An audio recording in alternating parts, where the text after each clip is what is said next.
Robert, I'd like to believe in God, but I don't. You'd like to believe in God, and you do. Why?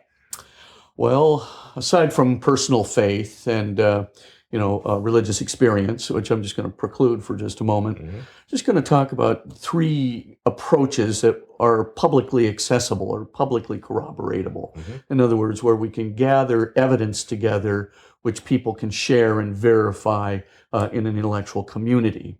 One approach is what we might call scientific or evidence, but mostly coming from physics. And there are three approaches to this kind of evidence. We wouldn't call it proofs.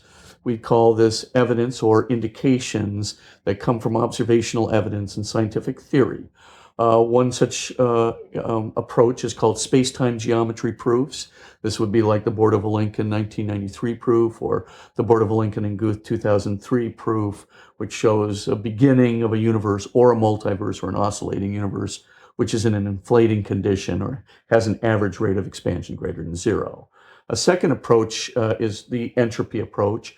Entropy just is the second law of thermodynamics indicates that there is an irreversible movement from ordered to disordered systems. Disordered systems can't do anything. If time's been around for an infinity, then it should seem that we have a dead universe, a few microdegrees above absolute zero, just frozen.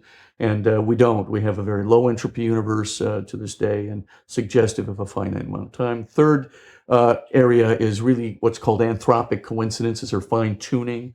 This just simply looks at the constants of the universe, tries to examine, well, what could those constants have been at the Big Bang? Anything.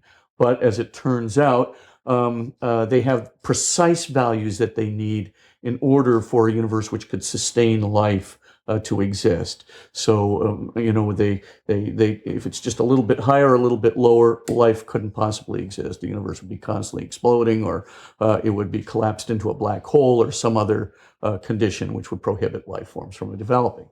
Well, you put all three of these together, and you could at least say there is a strong implication. What might be called an informal inference from physics, right, where you have antecedent probabilities of each. They corroborate each other in a way, and let's call that the evidence from physics. The second area is philosophical evidence. And philosophical evidence are of two sorts. There's formal deductive proofs, and then there is also what we might call philosophical suggestions. I'll explain the philosophical suggestions in a moment. But if you look at the philosophical proofs, there are three contemporary ones, and a proof, of course, uses some form of deductive logic. It begins with a universal in the set of all reality, and it generally breaks things down deductively into a set of logical consequences.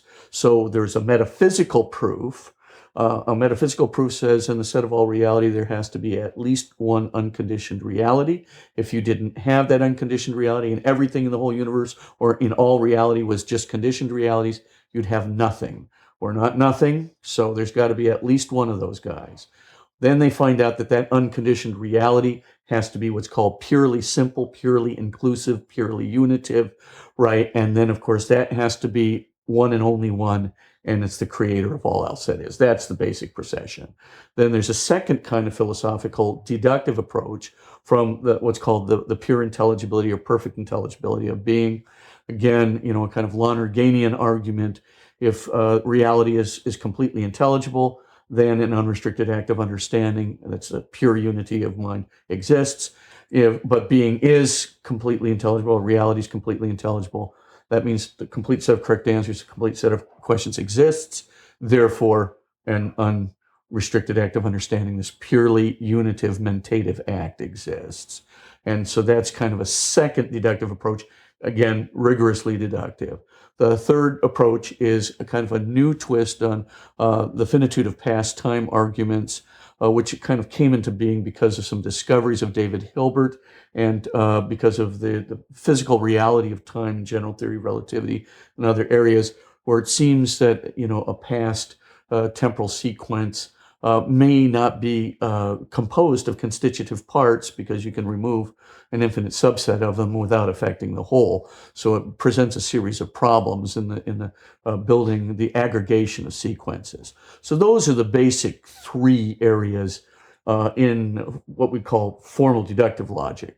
Then there's a third area which concerns the transcendentals. And the transcendentals, just to make a long story short, it kind of have a nexus between two things. The Platonist discovery that we have five unrestricted and desires, that is to say, five desires for the unrestricted and the perfect, which betray a kind of awareness of these perfect and unconditioned realities. What are they? Perfect unconditional truth or mentation, intelligibility, perfect unconditional love, perfect unconditional beauty, perfect unconditional goodness, and perfect unconditional being or home. They noticed that those five things could also be perfect unities that are suggestive of that unconditioned existence I just talked about in the metaphysical proof. And because of that, they said, whoa, maybe, St. Augustine's, who comes much later in Plato, but St. Augustine was a Platonist. He had that great saying at the beginning of the Confessions, "For thou hast made us for thyself, and our hearts are restless until they rest in thee." And of course, you're searching, and in your search, there's something about it. What's in your heart that's causing you to search? What is it that you notice about intelligibility? That maybe every time you get to a seeming higher viewpoint, there's so much more to go. What is it that you notice about, love? That as high as you can go, there's always more. What is it? What is it inside of you? And so maybe perhaps, that the Platonists with their transcendentals, perhaps we are made for God and by God, and God is the one being that can satisfy us with our desires for perfect and unconditional truth, love, goodness, beauty, and being.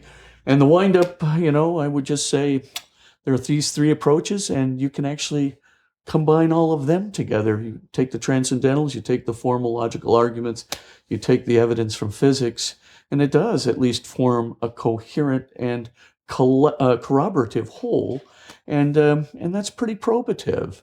It's at least a place to start, where then personal experience and faith could then,